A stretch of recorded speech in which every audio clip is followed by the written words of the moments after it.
नमस्कार। आज चाहिँ हाम्रो यहाँ साहित्यकार एनपीएस निरौला सबैले चिन्नु भएकै हो हैन। त्यसमा अब फेरि अवकाशप्राप्त सरकारी कर्मचारी पनि हुनुहुन्छ र धेरै वर्ष अहिले कति वर्ष तपाईँ 4-5 वर्षदेखि अवकाश लिनु भएको नि? 4-5 वर्ष भयो? 15 वर्ष हुन आँट्यो। 15 वर्ष हुन आँट्यो। तपाईँलाई त्यस्तो लाग्दैन नि फेरि।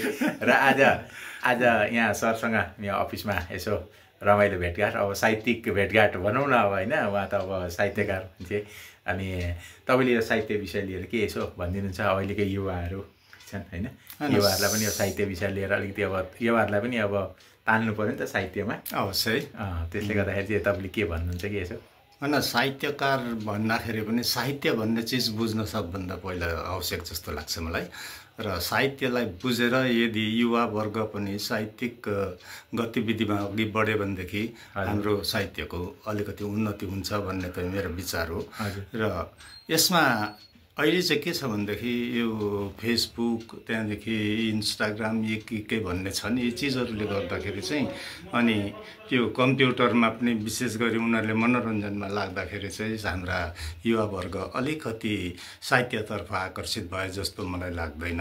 तर उहाँहरू साहित्यतर्फ यदि लाग्नुभयो भनेदेखि अहिलेका जति पनि नराम्रा कामहरू हुन्छन् नि त्यतापट्टि चाहिँ जाने अलिकति घट्ने थियो होला, कम्ती हुने थियो होला। र साहित्यप्रति लाग्दाखेरि आफ्नो सृजनशीलता बढ्ने पनि थियो।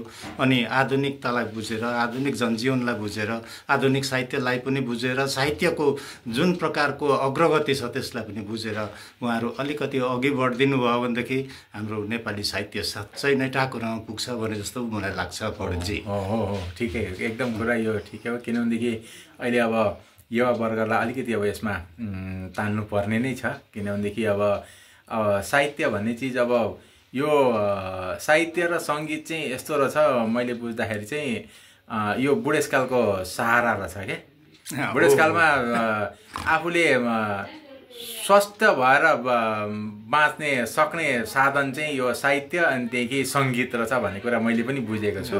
साहित्यमा अब धेरै कुरा गर्नु छ अब हैन। सबैले अब साहित्य लेखन पढन, अब यता अब साहित्यिक प्रोग्राम हुन्छ त्यो जाँदाखेरि त्यो आफू जति नै अब बुढेसकालले छोए पनि तर बुढेसकाल जस्तो नलाग्ने क्या त्यो साहित्यिक प्रोग्राम हो नि। त्यो मानसिकता चाहिँ अलिकति सृजनशील भएर बस्दो रहेछ साहित्यमा यदि गतिशील आफू भइयो भनेदेखि।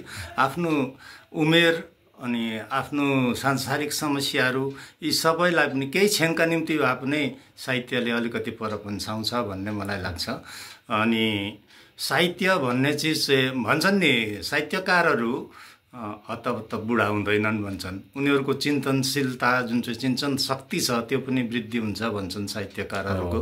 त यसैले गर्दाखेरि पनि सायद नराम्रो विचारहरूबाट हटेर एउटा सक्रियतामा र सृजनशीलतामा लागियो भनेदेखि साँच्चै नै एउटा सुबाटो पो पहिले हिँड्छ कि भन्ने पनि ममा पनि त्यस्तो सोच आइसकेको छ। किनभने यसभन्दा अघि म धेरै बिमारी भएको थिएँ, धेरै अब चिन्ता गर्ने, धेरै सोच्ने अवस्थामा म पुगिसकेको थिएँ। त आजसम्म पनि म त्यति राम्रो गरी साहित्य सृजनमा लाग्न सकेको छुइनँ। तब पनि ती अरूले गरेका साहित्यहरूलाई पढ्दै जाँदाखेरि पनि आफूमा एउटा उम्मेद बढेर आउँदो रहेछ, केही गर्न त सकिन्छ होला। अर्थ केही भएन भने कसले के लेख्यो र कसले के गर्यो भन्ने चिजलाई हेर्न त्यतातिर पनि आफू लागिन्छ। सायद त्यो पनि एउटा सुबाटो हो कि भन्ने पनि मलाई लाग्छ।